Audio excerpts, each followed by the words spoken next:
أعوذ بالله من الشيطان الرجيم بسم الله الرحمن الرحيم حافظوا على الصلوات والصلاة الوسطى وقوموا لله قانتين فإن خفتم فرجالا أو ركبانا فإذا أمنتم فاذكروا الله كما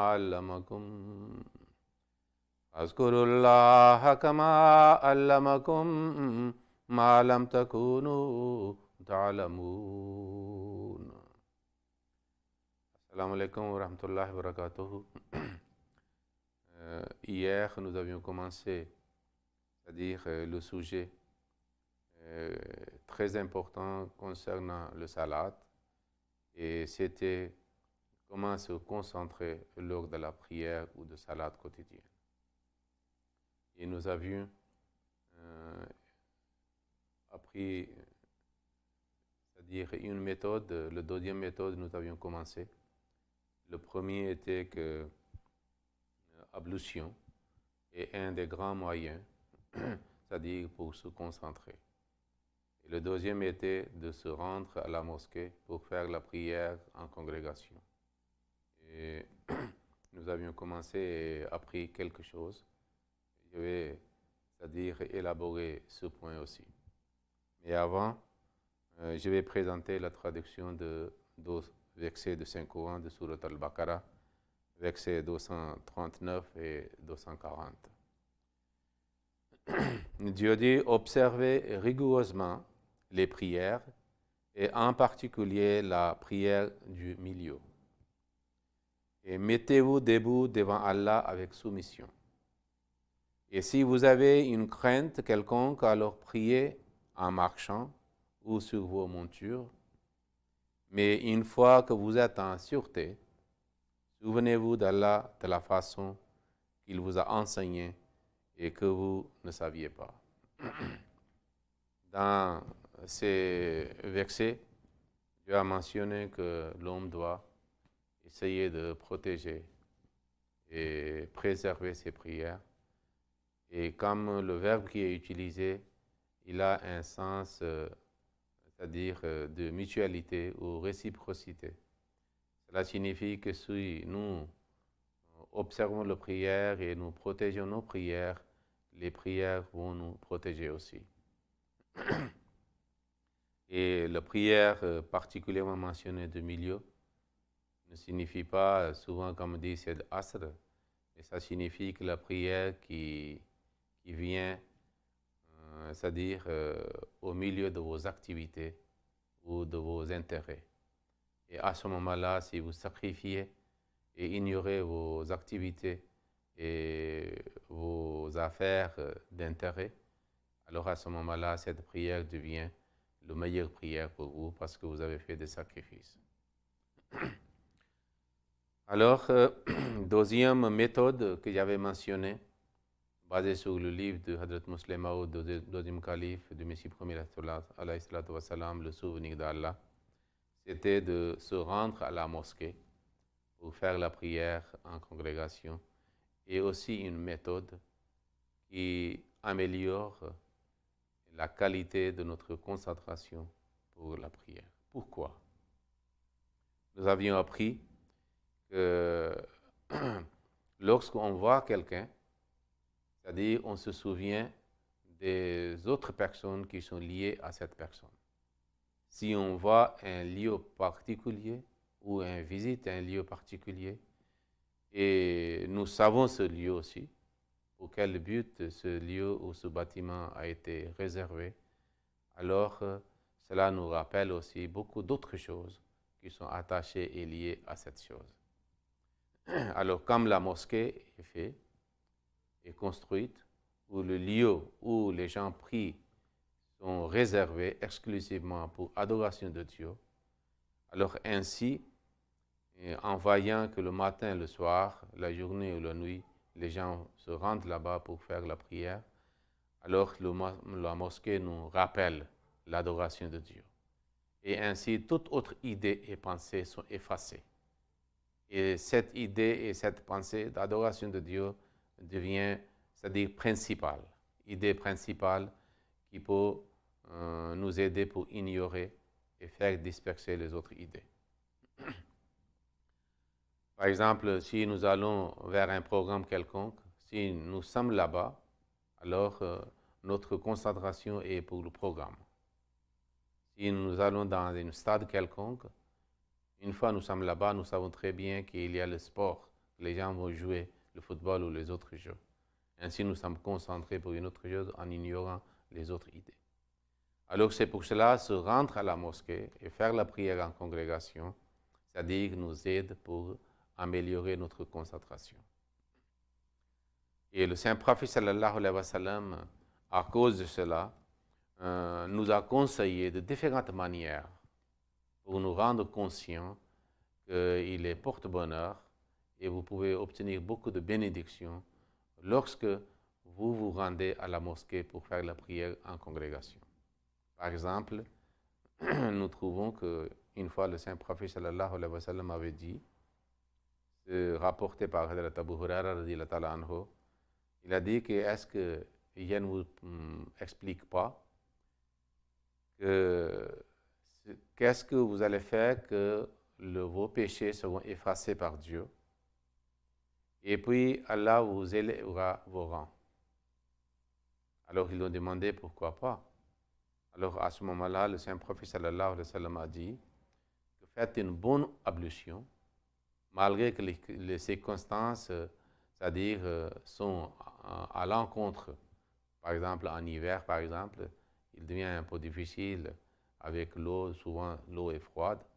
Alors il a dit, faites une bonne ablution en respectant toutes les conditions d'ablution et puis beaucoup de pas vers la mosquée. Ça veut dire, plus en plus vous parcourez la distance pour arriver à la mosquée, plus en plus vous avez la récompense. Et ainsi il a dit, et puis vous attendez une prière après avoir fait la prière précédente. Vous restez dans la mosquée. Donc vous serez, c'est-à-dire beaucoup plus récompensé. Maintenant, que signifie que beaucoup de pas vers la mosquée?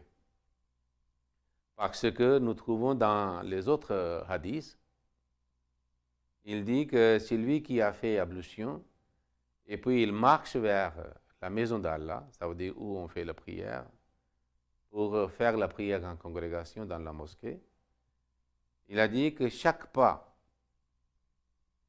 c'est-à-dire vers la mosquée, vous accorde la récompense d'un bien et que, c'est-à-dire un de vos vices ou le péché sont effacés. Donc chaque pas efface votre péché et le pas suivant, c'est-à-dire vous accorde la récompense de la part de Dieu.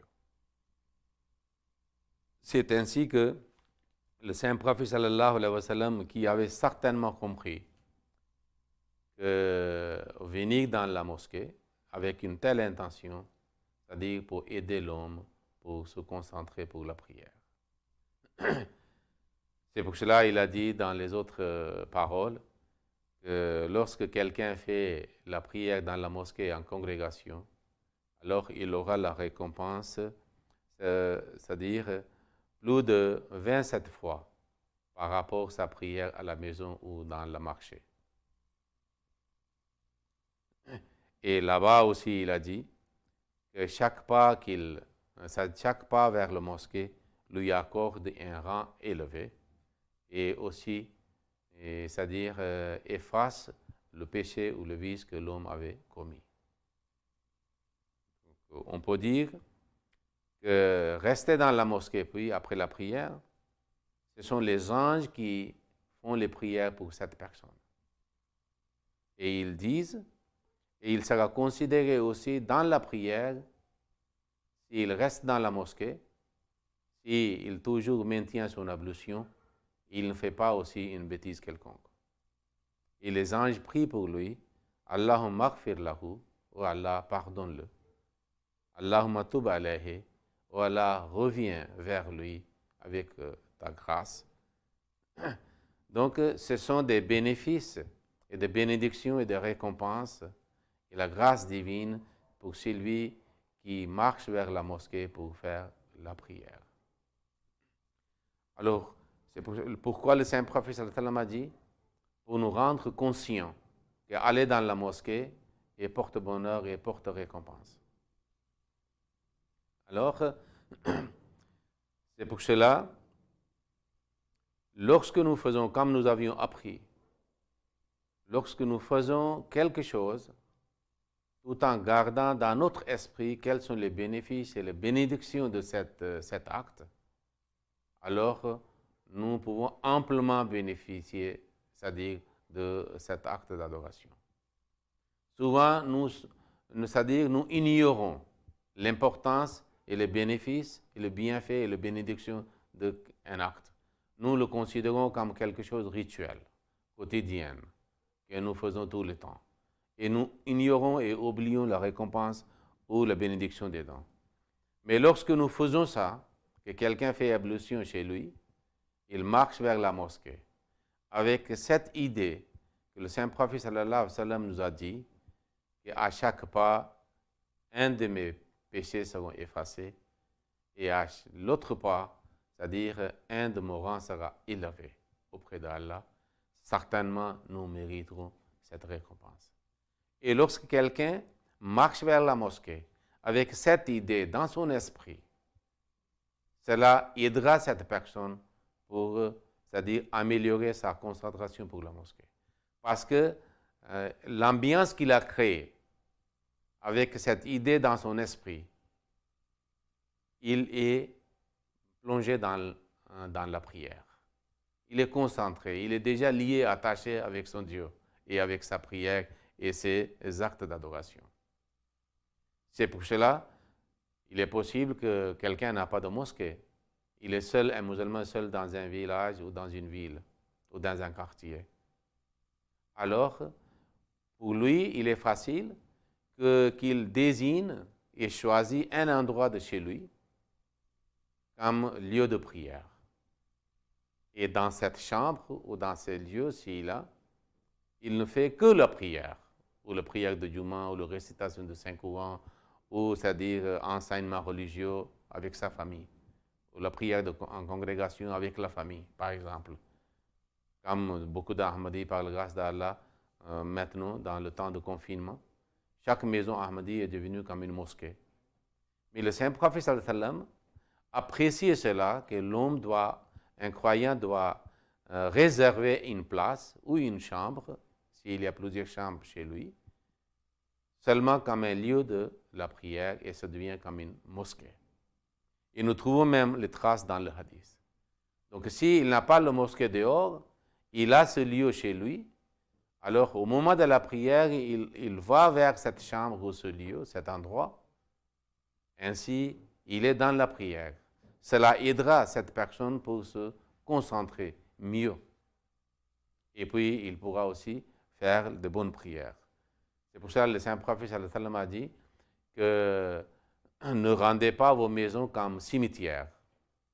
Parce qu'ainsi, il voulait dire aux croyants que choisissez, réservez un lieu chez vous qui est pour la prière. Parce que souvent, il disait à ses disciples de faire les prières, c'est-à-dire à la maison aussi, à part les prières qui sont obligatoires.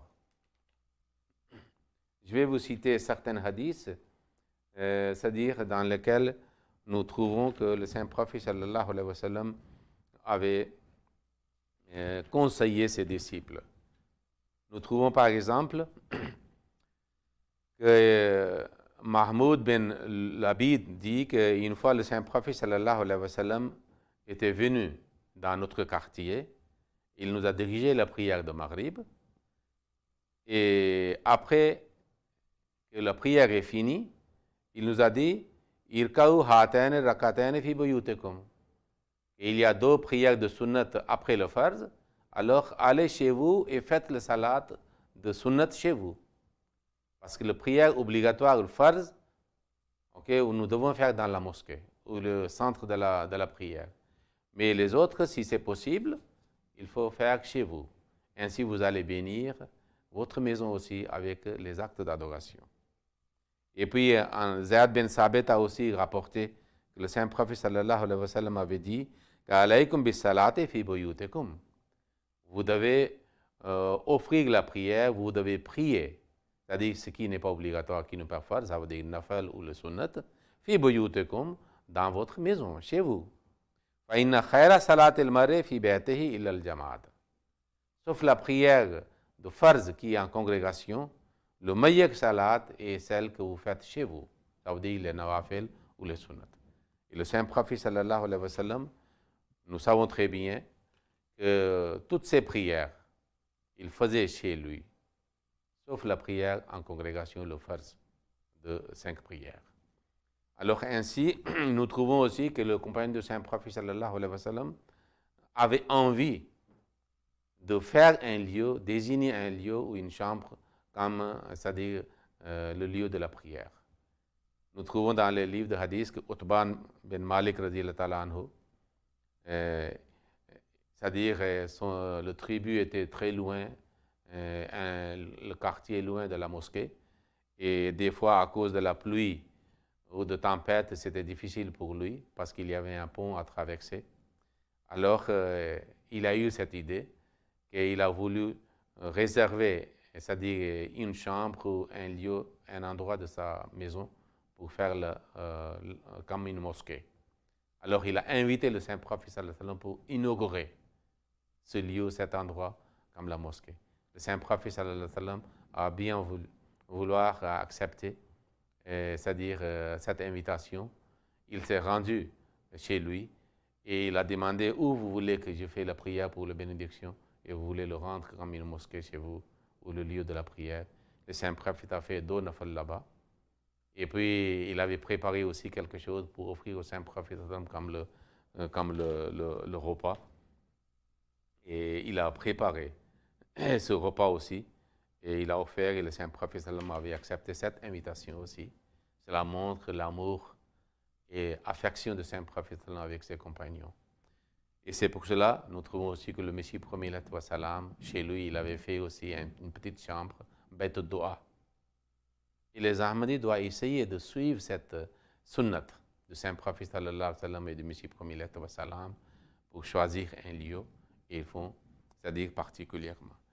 Alors, n'importe quel lieu ou la mosquée qui est désigné pour l'acte d'adoration, lorsque nous allons vers cet endroit, ou ce bâtiment, ou cette chambre, ou ce lieu, cela renforce notre concentration. Parce que dès le départ de notre marche vers ce lieu, nous sommes logiquement dans l'ambiance de la prière. Et alors c'est pour cela que Hazrat Musleh Maud a mentionné que c'est aussi un moyen de concentration. Alors, le troisième méthode, c'est-à-dire pour se concentrer mieux dans le salat, est que nous devons, c'est-à-dire tourner notre visage vers le Kaaba pour la prière. Pourquoi? Parce que, comme on avait dit, que des fois, il y a des lieux, des endroits qui nous rappellent beaucoup d'autres choses. Il y a beaucoup de souvenirs qui sont attachés à cela. Même, il y a un poète arabe qui était en train de, dans son voyage, et il a traversé le lieu où son bien-aimé vivait, habitait. Alors il a dit à son compagnon que Kefa nabke min zikra habibim wa mandali. Arrête ici, on va se souvenir de notre bien-aimé. Donc des fois, il y a des lieux, c'est-à-dire qui nous rappellent lorsque nous voyons ou nous tournons notre attention, notre visage vers ce lieu-là. Ok. Alors, Qibla et la Mecque ou le Kaaba, notre Qibla, c'est la direction vers laquelle les musulmans du monde entier tournent leur visage lorsqu'ils font la prière. Alors, quels sont les souvenirs? Tous les musulmans savent très bien qu'il y a des souvenirs des milliers, c'est-à-dire des centaines de siècles et des siècles auparavant. C'est-à-dire le Qibla, lorsque nous tournons notre visage vers le Qibla, vers le Kaaba, alors cela nous rappelle Abraham alayhi salam, Hadrat Hajra alayhi salam, et puis Hadrat Ismaïl alayhi salam. Et puis cela nous rappelle l'esprit de sacrifice, ou des grandeurs de sacrifice, munificence de sacrifice que Hadrat Ibrahim et Hadrat Hajra ont offert, seulement pour Dieu. Ils ont abandonné, ils ont quitté leur maison, leur ville, et ils se sont installés à la Mecque, près de Kaaba. À ce moment-là, c'était comme, c'est-à-dire un désert. Personne n'y habitait, personne n'y venait aussi. Alors, c'est d'où ils sont allés, et puis Hadrat Ibrahim alayhi salam laissait Hajra comme la promesse divine, avec un pot de nourriture et de l'eau. Cela nous rappelle lorsque nous tournons vers le Kaaba. Et puis, cela aussi nous rappelle aussi qu'est-ce que Hadrat Ismaïl avait fait. L'acte de sacrifice entre Ibrahim, d'abord Ibrahim et Hajra, et puis Ibrahim et Ismaïl. Cela nous rappelle que quand Ibrahim alayhi salam a voulu quitter Hajra alayhi salam, son épouse, elle avait demandé qui est notre gardien, à qui vous allez nous, c'est-à-dire soumettre. Il a tourné son doigt vers le ciel en disant, c'est Allah. Et cela nous rappelle que si quelqu'un fait en confiance en Allah, comment Allah répond de façon favorable, c'est-à-dire en acceptant cette confiance, et comment cette personne est bénie. Que la Mecque est devenue comme une ville habitée, animée. Et cela aussi rappelle l'avènement de sacrifice qui a eu lieu entre Abraham et Ismaïl. Lorsque Ismaïl alayhi salam, c'est-à-dire a présenté son propre sacrifice à son père, en acceptant ce que son père a dit pour Allah. Il était prêt à être égorgé. Alors, tout cela, lorsque un fidèle croyant, s'il est conscient de cette histoire, alors, c'est-à-dire, il se souvient de cela. Et puis, cela nous rappelle aussi que c'est le même lieu qui était comme désert inhabité, comme un lieu mort. Mais grâce à la promesse qu'Allah avait faite avec Hadrat Ibrahim alayhi salam et Hadrat Ismaïl alayhi salam, que je vais multiplier votre progénie, que peut-être les étoiles de cieux peuvent être comptées, mais pas votre progénie. Et puis, nous réalisons que Dieu a accompli cette promesse. Il y a eu beaucoup de prophètes dans la famille de Hadrat Ibrahim. Et puis, après une longue distance, intervalle, le plus grand prophète, le progénie de Hadrat Ismaïl et Hadrat Ibrahim, le saint prophète sallallahu alayhi wa sallam, un prophète universel pour le monde entier, avec une loi parfaite. Donc, tout cela, lorsque quelqu'un, c'est-à-dire tourne son visage vers Kaaba pour faire la prière, sont dans son esprit. C'est comme un rappel que ce lieu est tellement saint. Cela nous rappelle aussi que Dieu est très fidèle vers ses serviteurs fidèles. Et alors, il y a une grandeur, une puissance divine, c'est-à-dire que nous sommes en train d'avoir une expérience de cela en se tournant vers le Kaaba. C'est pour cela que le Kaaba ainsi devient un moyen pour améliorer notre concentration, pour se concentrer dans la prière. Et si avant, nous n'avons pas songé ces idées en tournant notre visage vers le Kaaba, maintenant on peut le faire. Parce que plus en plus, c'est-à-dire nous pensons, nous réfléchissons lorsque nous faisons quelque chose. Et nous nous souvenons des souvenirs et des rappels historiques du passé concernant un acte quelconque, alors cela nous aide pour se concentrer. Nous allons vivre le moment que milliers d'années auparavant à la Mecque entre Abraham, Ismaïl et Hagar ont été passés. Et nous sommes, c'est-à-dire dans l'ambiance de fidélité avec Dieu, de sacrifice, de soumission avec Dieu. Ça devient, c'est-à-dire une expérience merveilleuse. Et lorsque nous tournons notre visage vers le Kaaba pour faire la prière dans la mosquée, alors ou ailleurs, notre prière, dès le départ, devient une prière excellente, absorbée complètement dans la divinité de Dieu et concentrée complètement en ignorant tout ce qui passe autour de nous. Et nous pouvons offrir une prière excellente. Et le quatrième, c'est-à-dire moyen ou la méthode qu'Allah nous a procuré pour se concentrer mieux, est azan. Il faut savoir que le azan a aussi une distinction, qui fait une distinction entre l'islam et les autres. Parce que nous savons très bien que le mot de azan, les phrases de azan sont révélées. Et Allah avait montré sa manifestation particulièrement aux compagnons du Saint-Prophète sallallahu alayhi wa sallam. Il pouvait révéler au Saint-Prophète aussi. Pourquoi pas? S'il pouvait révéler le Saint-Coran entier, il ne pouvait pas révéler au Saint-Prophète sallallahu alayhi wa sallam quelques phrases. Mais nous savons très bien l'histoire. Le Saint-Prophète n'avait pas apprécié que, c'est-à-dire, on prie comme ça, il faut avoir une méthode pour annoncer l'heure de la prière. Alors il a fait un conseil. Il a demandé l'opinion des gens. Quelqu'un a proposé pourquoi pas comme les chrétiens, pourquoi pas comme les juifs. Les autres ont dit pourquoi pas comme les magiens. Ça veut dire avec le clocher ou avec une sonnerie quelconque ou horloge. C'est-à-dire différentes manières ce que avant les gens utilisaient pour rassembler les gens, pour informer les gens.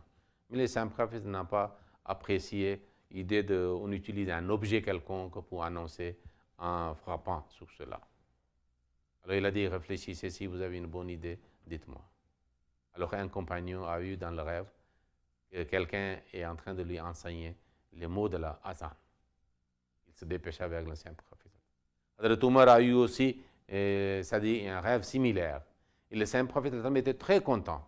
Le rêve d'un croyant soutient le rêve de deuxième croyant. Ça signifie que c'est de la part de Dieu, c'est plan divin. Et puis il a dit à Bilal, c'est-à-dire azan. Alors faites azan maintenant. Prononcez avec la haute voix. Et il a fait, c'est le début de azan. Ça fait une grande distinction entre l'islam et les autres religions. Qu'est-ce que l'Église, pour appeler les gens, ils font pour annoncer l'heure? Tan, tan, tan. Ça ne signifie rien. Et il y a certains qui utilisent horn, c'est-à-dire, est-ce que ça signifie quoi? Ce sont des sons, c'est-à-dire qui n'ont aucun sens, où l'armée est rassemblée avec différentes voix de tam-tam. Ça signifie quoi? Rien. Mais voyez l'islam, chaque chose est significative ayant une philosophie très très profonde, une sagesse. On appelle vers Dieu et avec le clocher, avec le tam-tam? Non. Si vous voulez appeler les gens vers Dieu, il faut appeler au nom d'Allah, au nom de Dieu. C'est pour ça que Azan commence avec Allahu Akbar, Allahu Akbar. Dieu est le plus grand. Ça veut dire dépêchez-vous vers lui. Abandonnez toutes les autres choses qui sont insignifiantes vers celui qui est le plus grand. Parce que nous dépendons de lui. Donc il y a un message très fort, une philosophie très approfondie dans le Azan. C'est-à-dire, et alors c'est la meilleure façon pour appeler les autres vers Dieu. Alors lorsque Azan est appelé, nous savons très bien que le Saint-Prophète sallallahu alayhi wa sallam a dit que lorsque Azan est appelé, vous rappelez, vous aussi répétez les mêmes mots. Ça signifie qu'avant la prière, lorsque nous entendons, c'est-à-dire Azan, nous écoutons Azan, nous commençons à être dans l'ambiance de la prière. Inch'Allah, nous allons continuer, c'est-à-dire à élaborer cette méthode pour nous enrichir, ok, et pour avoir de mieux concentration pour la prière. Allahumma salli ala Muhammadin wa ala ali Muhammadin wa barik wa sallam innaka hamidun majid. Allahumma salli ala Muhammadin wa ala ali Muhammadin kama